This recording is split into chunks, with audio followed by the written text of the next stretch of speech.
Bonjour et bienvenue, nous sommes de retour à la Bogos Academy, cette fois-ci pour regarder l'examen de sortie de Elvaz qui va appliquer devant vous la méthode du pivot de Gauss.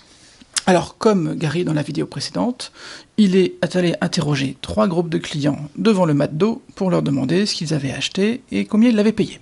Alors il a obtenu le système suivant, donc X qui est le prix unitaire des burgers, donc un burger, plus 2 frites, plus un beignet,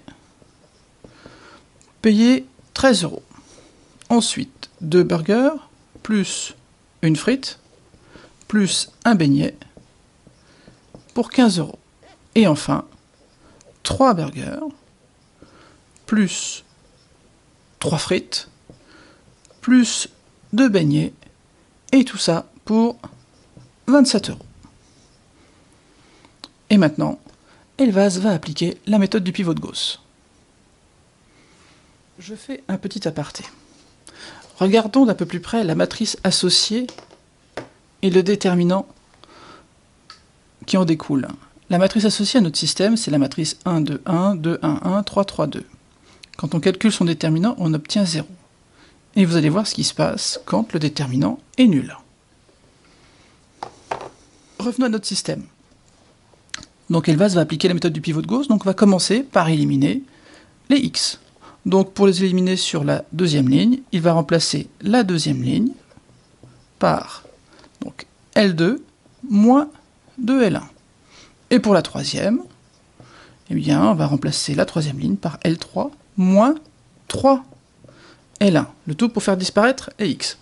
Donc notre système est équivalent à, on garde la première ligne intacte. Ensuite, on fait L2 moins 2L1, donc 2x moins 2x, ça fait 0x, c'était prévu. Y moins 4x, ça fait donc moins 3y. Z moins 2z, ça fait moins z. Et 15 moins 2 fois 13, 15 moins 26, ça fait moins 11. Voici pour la deuxième ligne. La troisième ligne, on la remplace par L3 moins 3L1. Allons-y. 3x, moins 3x, 0x, là aussi, on s'y attendait. 3y, moins 6y, ça fait moins 3y. 2z, moins 3z, ça fait moins z.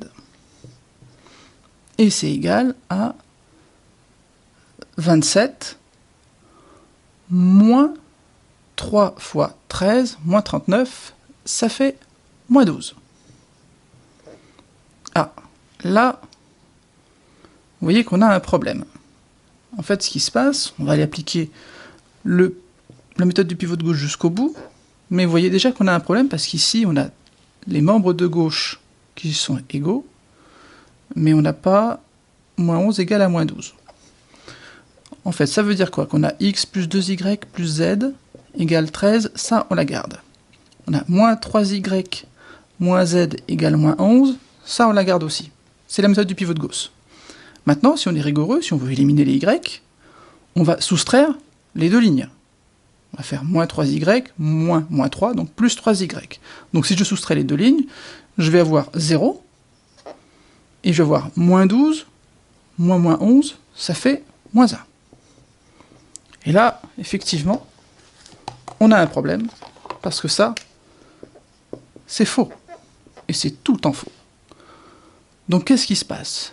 Elvaz, tu as bien travaillé. Tu as bien appliqué la méthode du pivot de Gauss. Seulement, notre système n'a pas de solution. Le système n'a aucune solution. Alors on a vu tout à l'heure, en aparté, que le déterminant de la matrice était nul. Donc ça veut dire que dans notre cas, le système n'a pas de solution parce que les valeurs qui sont ici ne permettaient pas d'en avoir. On verra dans la troisième vidéo qu'il y a encore une troisième possibilité.